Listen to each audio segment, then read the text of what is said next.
Assalamualaikum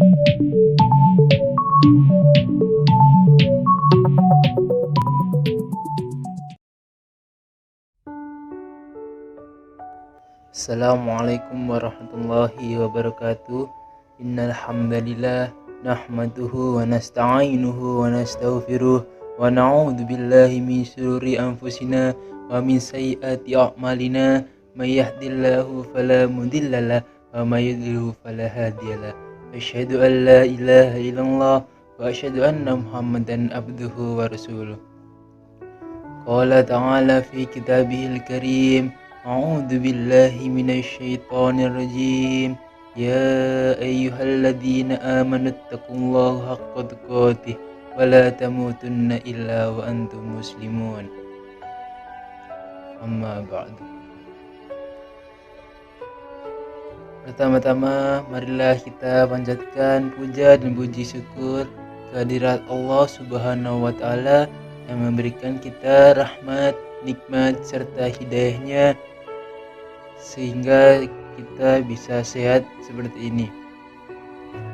Yang kedua kalinya yaitu selawat serta salam tetap tercurahkan kepada Nabi kita, Nabiullah Muhammad SAW. Di bulan suci Ramadan ini setiap muslim diwajibkan untuk melaksanakan ibadah puasa. Tapi biasanya orang-orang ini nggak tahu apa wajibnya puasa. Sebagai rukun Islam yang ketiga, puasa itu memiliki arti menahan diri. Secara istilah, puasa itu beribadah kepada Allah Subhanahu wa taala dengan menahan diri dari rasa lapar dan haus serta semua hal yang membatalkan puasa, dimulai dari terbit fajar hingga matahari terbenam. Lalu kenapa sih setiap muslim itu wajib berpuasa? Nah, di sini saya sebutkan 12 dasar hukum atas kewajiban puasa Ramadan. Yang pertama yaitu rukun Islam. Salah satu rukun Islam yang ketiga tepatnya yaitu puasa. Tidak sempurna Islam seseorang jika tidak menjalankan puasa Ramadan. Yang kedua yaitu perintah Allah. Allah telah memerintahkan umat muslim berpuasa Ramadan sebagai firman Allah Ta'ala yang dalam Al-Quran surat Muhammad ayat 33 yang artinya, hai orang-orang yang beriman, taatlah kepada Allah dan taatlah kepada Rasul, dan janganlah kamu merusakkan amal-amalmu. Yang ketiga yaitu tolak ukur keimanan. Keimanan seseorang muslim itu diukur dari keikhlasan berpuasa, sebagaimana Allah berfirman dalam surat Al-Quran Al-Baqarah ayat 183 yang artinya, ya wahai orang-orang yang beriman, diwajibkan atas kamu berpuasa sebagaimana diwajibkan atas orang-orang sebelum kamu agar kamu bertakwa. Yang selanjutnya yaitu bulan penuh ampunan. Kenapa sih kok bisa diberi bulan penuh ampunan? Karena bulan penuh ampunan bagi mereka yang menjalankan ibadah puasa.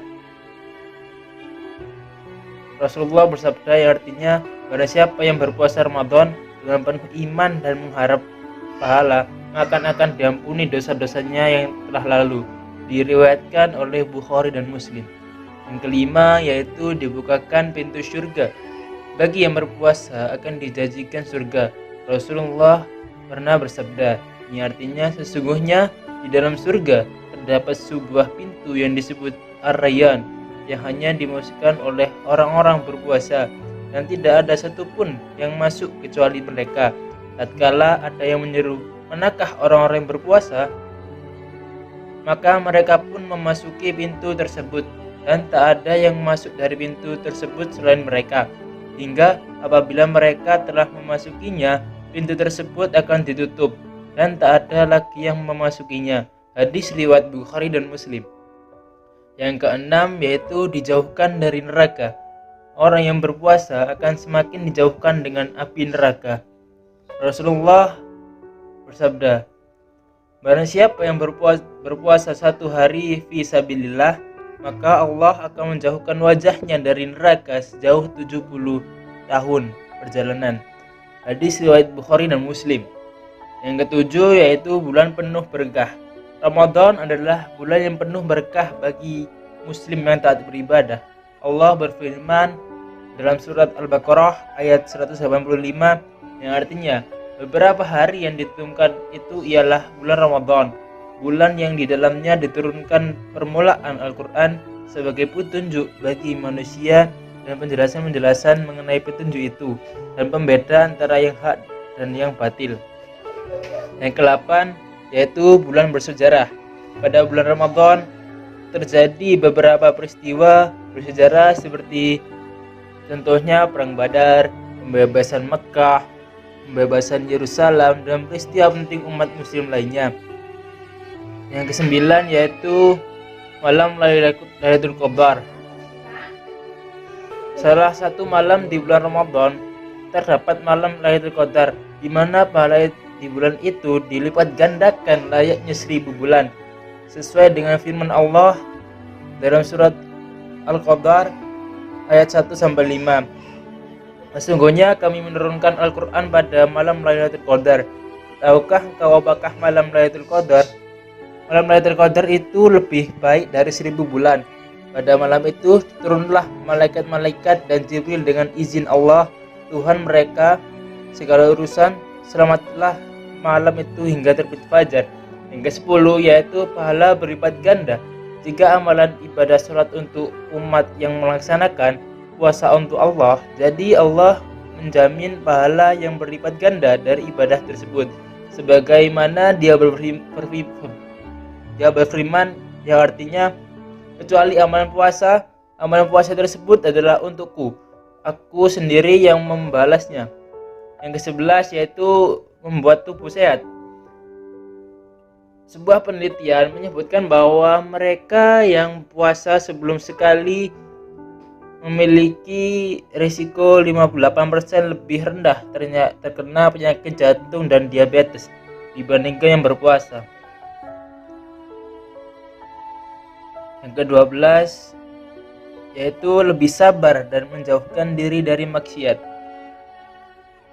Dengan berpuasa, kita akan lebih sabar dan fokus pada ibadat kita daripada melakukan sesuatu hal yang buruk dan tidak berguna. Sebagai firman Allah SWT dalam Quran Surah Al-Maidah ayat 78-79